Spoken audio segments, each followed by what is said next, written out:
যার হাতে রিজিক নেই তার বিশ্বাস কোথায়? রিজিক মানেই শুধু অর্থ বা খাদ্য নয়। আল্লাহর পক্ষ থেকে আমাদের জীবনে যা কিছু আসছে সবই রিজিক।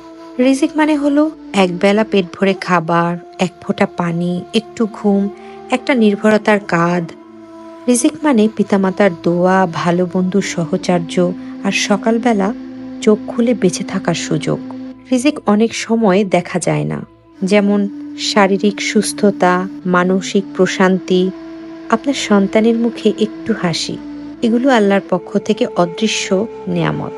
কেউ খাবার খায় কিন্তু শান্তি নেই, আবার কেউ শুকনো রুটি খায়, অন্তরে প্রশান্তি। এটাই হচ্ছে বরকতময় রিজিক। আপনার রিজিক কেউ কেড়ে নিতে পারবে না।